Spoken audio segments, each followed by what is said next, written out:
السلام عليكم ورحمة الله وبركاته. Ve a adamacademia.com/test y haz el test de personalidad que al terminarlo te da consejos del Corán y la Sunna.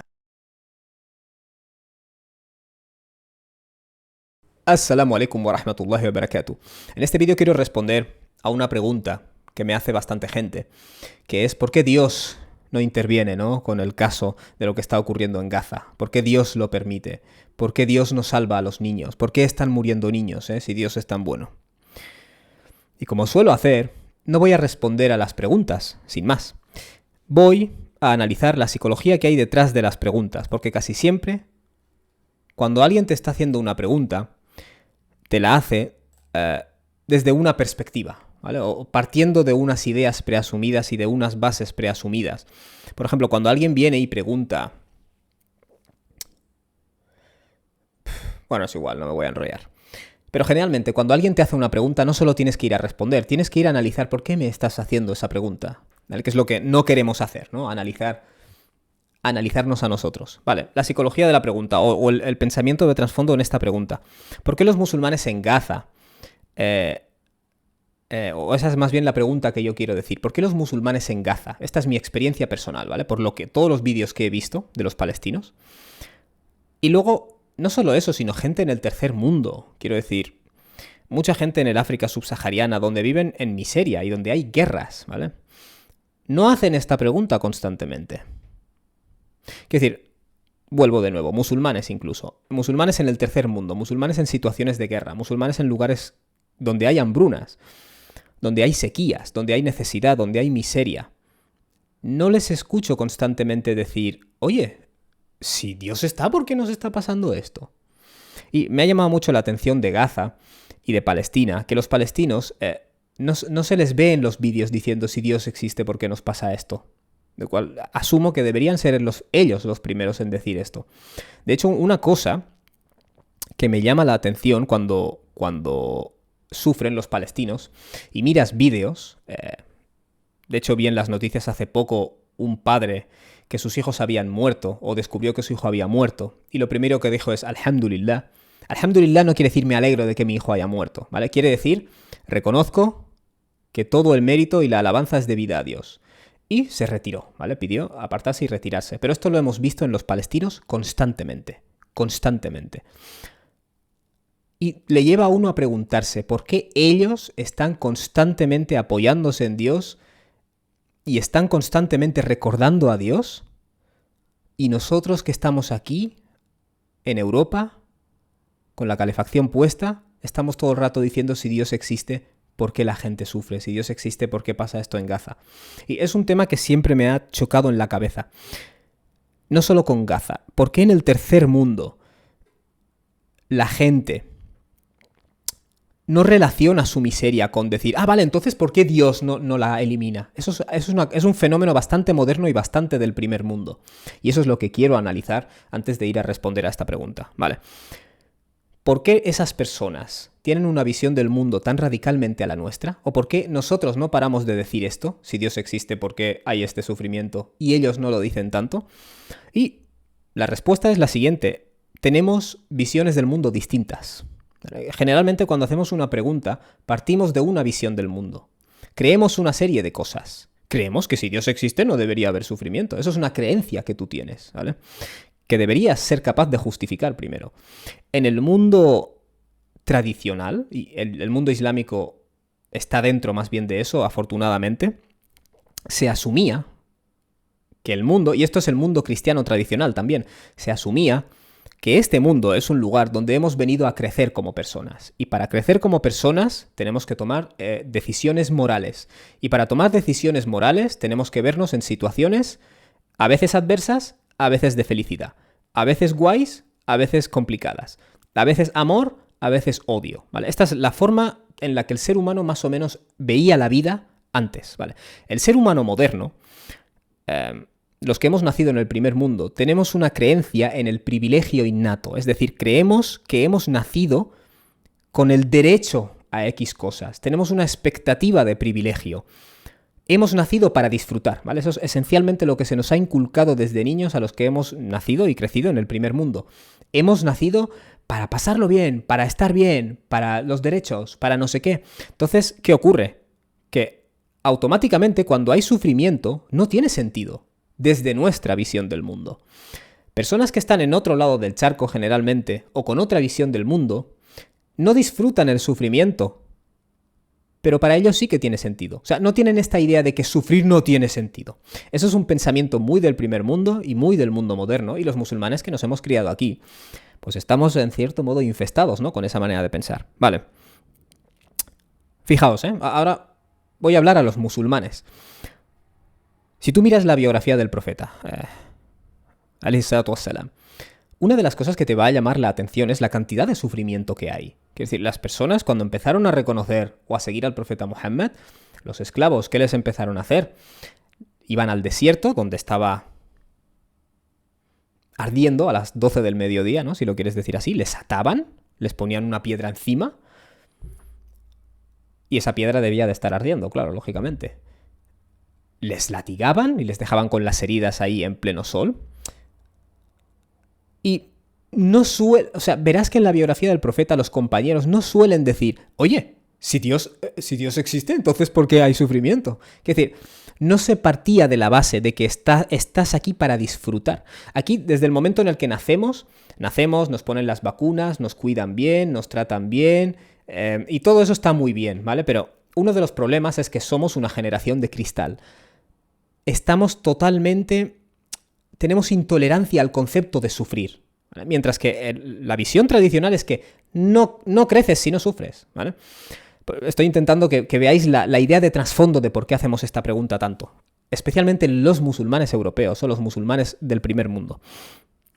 Y los no musulmanes también. Pero es una ideología de ellos que nosotros hemos adoptado, no al revés. Y piensas, ¿y las batallas en las que luchó el profeta, y las muertes y las mutilaciones en la batalla de Uhud, no se podía haber ahorrado todo esto? Es decir, y Dios mismo dice en el Corán, ¿creéis que vais a entrar al paraíso sin que se haga una distinción entre quién es el sincero y el que no lo es? Es decir, es como esa visión del mundo, ¿de dónde sale? Esa visión del mundo de que tienes el derecho a ese privilegio, porque sí. Vale. De hecho, mira, incluso si lees el Corán, ves la historia de José, Yusuf, alayhi salam, sobre él la paz, un profeta. Sus hermanos le tiran a un pozo, ¿vale? Pero luego le recogen, le hacen esclavo, pero él es capaz de, poco a poco, ir mostrando sus aptitudes y ganarse un puesto importante en Egipto, en un punto de administración, ¿no? Importante. Es decir, podrías pararte a pensar y decir, ¿por qué Dios no le dio directamente ese puesto de administración? ¿Por qué tuvo que sufrir? ¿Por qué? El Corán leemos en Suratul Baqara que Faraón, uno de los castigos que hacía a los hijos de Israel, era matar a los bebés varones y quedarse con las mujeres. Es decir, eso es un genocidio, pero como lo estamos leyendo en las páginas del Corán, no es tan fuerte como cuando ves las imágenes, por ejemplo, de lo que está pasando en Gaza, ¿vale? Vale. Y quiero decir, lo primero que quiero es que pensemos en eso. Tenemos una creencia en una expectativa de que tenemos derecho a unos privilegios por el simple hecho de existir y de que estamos aquí para no sufrir. Y si sufrimos, no tiene sentido. No tiene sentido si partes de la base de una visión de la realidad que para empezar es falsa. Vale, y es una creación moderna, de hecho. Vale, habiendo dicho esto, es llamativo, ¿vale?, que en el primer mundo, donde vivimos cómodos, donde tenemos acceso a la sanidad, donde no nos falta nada para comer, donde nos sentamos en el sofá y decimos, si Dios existe, ¿por qué hay sufrimiento en esos países? Nosotros tenemos unas tasas de ansiedad y de depresión que en esos países no tienen, ¿vale? Y eso nos tendría que hacer pensar mucho. Y eso indica que es nuestra visión del mundo la que no es natural, no la de ellos. Vale, el sufrimiento para mucha gente es un problema desde una perspectiva filosófica. Y lo que yo voy a decir es que es un problema desde una perspectiva filosófica si se queda sin resolver. Es decir, si las injusticias no son resueltas por Dios en esta vida o en una vida posterior, entonces el sufrimiento es absurdo. Podríamos decir que en ese caso es verdad. Pero si el sufrimiento es resuelto, deja de ser absurdo. Y mucha gente te dirá, vale, pero no se podían conseguir los objetivos finales sin el sufrimiento. Y mi respuesta a eso es algo totalmente subjetivo. O sea, tú crees que lo mejor es alcanzar el beneficio final sin el sufrimiento. Y a lo mejor yo creo que es mejor alcanzar el beneficio final con el sufrimiento. Porque de esta manera se permite a los seres humanos tomar decisiones morales, crecer a nivel personal y valorar lo que has obtenido, etc. Quiero decir, al final eso es subjetivo. No me puedes demostrar objetivamente que debería haberse creado este sistema sin sufrimiento. Eso es una opinión totalmente subjetiva. Vale, dicho esto, no quiero empequeñecer la angustia de quienes están sufriendo. ¿Vale? Si a mí viene alguien en Palestina con el cadáver de sus hijos en las manos y me dice, ¿dónde está Dios? Yo no me voy a poner a argumentar con él. Yo no he vivido lo que tú has vivido. Y hay una implicación emocional y un golpe que yo no puedo atreverme con mi osadía a ir de listo y a contestarte. Pero lo siento. Me llama mucho la atención que esas personas que están ahí sufriendo con el cadáver de sus hijos en la mano no están diciendo todo el rato ¿por qué Dios permite esto? Somos nosotros, los que estamos aquí en nuestra vida cómoda, los que no paramos de repetir eso. Y eso sí que es ofensivo desde mi perspectiva. Porque este tipo de ocurrencias contradice nuestra visión del mundo, de que hemos venido a disfrutar. Generalmente no contradice la visión del mundo que tienen ellos, que lo están sufriendo. Y por eso veo sistemáticamente en los palestinos y en los musulmanes de otros lugares del mundo donde hay dificultad, que ellos no están vinculando constantemente lo que les ocurre con si Dios existe, ¿por qué pasa esto? Esto lo hacemos los musulmanes occidentales sin parar. Y hablando de imitar a los kuffar, esto es una imitación ideológica de una visión de la realidad que es externa al Islam. Habiendo dicho esto, y quiero mencionar otra cosa, ya que estoy con esto. Eso es una de las cosas que me enorgullece como musulmán. Muy bien, como musulmán, como miembro de cualquier grupo demográfico, hay unas cosas que te pueden avergonzar un poco y otras que te enorgullecen, ¿vale? Entre las cosas que puedan no orgullecerte, como parte de la comunidad musulmana, pues está a veces el tribalismo, a veces el racismo que hay entre nosotros, el machismo apestoso que hay en un alto porcentaje de nosotros. Pero luego hay cosas de la comunidad musulmana. No estoy diciendo que todos los musulmanes sean así, ¿eh? Estoy diciendo que es un fenómeno que hay en la comunidad y no te enorgulleces de él, ¿vale? Del Islam sí, pero de los musulmanes hay cosas que no te enorgullecen. Y luego hay otras que sí te enorgullecen. Y entre las cosas que sí te enorgullecen está valores tradicionales, el respeto a la familia, que ya no existe en el mundo moderno casi, es decir, a la integridad de la familia, el respeto a los padres, creo que ya lo he dicho. Y una de las cosas que me enorgullece como musulmán es Palestina, o los palestinos, es decir, la forma, y los musulmanes en general, la forma en la que enfocan el sufrimiento. Recuerdo hace un año o dos, no sé, llegó el mes de Ramadán y algún erudito emitió un fatwa diciendo, ante el caso de dificultad que hay, no es necesario que ayunes. Y ves que los palestinos todos ayunan. No digo todos, ¿no? Con una lista del censo, pero ves que insisten en su din, o sea, insisten en el sabr, watawasaw bis sabr, insisten en la paciencia y unos a otros se apoyan en la causa.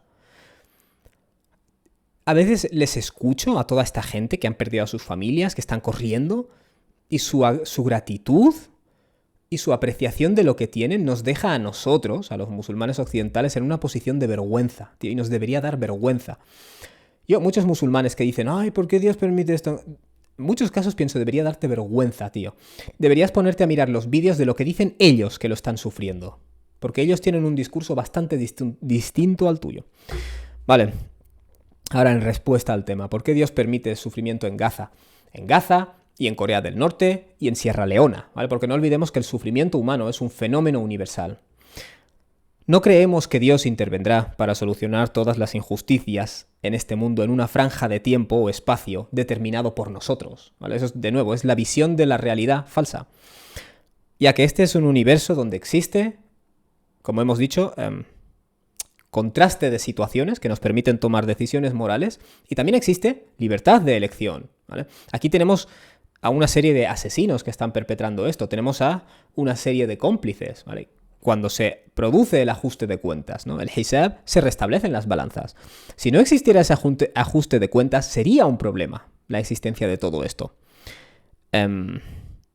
Dios nos dice en el Corán, وَلَا تَحْسَبَنَّ اللَّهَ غَافِلًا عَمَّا يَعْمَلُ الظَّالِمُونَ. O sea, no os vayáis a pensar que Dios no se entera de lo que están haciendo los opresores, ¿no? O las personas injustas.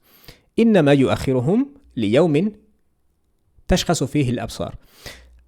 Dios dice simplemente Dios les pospone, o tiene ya una fecha puesta en un día en el cual los ojos se llenarán de terror, los ojos de los opresores, lógicamente, Sura 14, versículo 42. Entonces, cuando alguien viene y dice, ¿pero por qué no interviene ahora? Mi pregunta es, ¿por qué tiene que intervenir ahora? ¿Porque lo dices tú? O sea, ¿tú has tomado esa decisión ahora? Entonces, si Dios te está diciendo, los males se van a restablecer y el opresor será castigado, deja de haber un problema filosófico. Puede perturbarte emocionalmente ver ciertas imágenes, eso es una cosa, ¿vale? Pero que tú me lo plantees como un problema filosófico, ¿por qué si Dios existe tal? Es totalmente subjetivo. Vale, habiendo dicho eso, hay quien te dirá, entonces hay que tener fe en que Dios restablecerá la balanza. Y mi respuesta, como siempre, es de fe nada, ¿vale? Tienes la confianza de que Dios restablecerá la balanza porque sabes que es la realidad, ¿vale? Porque sabes que Dios lo ha dicho en el Corán y sabes que el Corán es de Dios y sabes que esta es la realidad, ¿vale? Es la gente cuyo Islam se basa en el seguimiento ciego de sus padres o en la fe, ¿vale? Es esa la gente que luego tiene estos problemas. Muy bien. Y ahora voy a hacer una última observación y ya zanjo el vídeo, ¿vale? Y disculpad que esté haciendo más el análisis del que hace la pregunta que la respuesta a la pregunta. Esto es una observación mía. Las personas que tienen menos tendencia a tomar responsabilidad de sus acciones son los que se les llena la boca con ¿por qué están sufriendo los niños en Gaza? ¿Por qué está la gente pasándolo mal en el mundo? Y la gente que tiene una mayor tendencia, especialmente ahora dentro de gente que cree en Dios, ¿vale? La gente que tiene una mayor tendencia a hacerse responsable de sus acciones es la gente más propensa a buscar la solución, a intentar ayudar, a intentar concienciar, a intentar hacer algo, ¿vale? Porque te sientes responsable de quién eres y de las cosas que pasan en el mundo. Intentas ver qué puedes hacer tú para ayudar, ¿vale? Mientras que la persona que no le gusta hacerse responsable de sus cosas es la que culpa a Dios de esto de Gaza y de todo lo demás, ¿vale? ¿Es una coincidencia? Es una coincidencia que aquel que suele tener menos apreciación, ¿no? Digamos, al hecho de hacerse responsable de sus acciones, es la persona que señala a causas externas, en este caso Dios, pero cuando no es Dios es la infancia y cuando no es la infancia es Instagram, ¿vale? Pero siempre tenemos a alguien externo al que culpar. Quien toma responsabilidad de sus acciones, ¿vale? Y cree firmemente en la libertad de elección de los seres humanos que Dios nos ha dado, es el que se pone a buscar soluciones, no se pone a señalar la culpa en alguien tercero.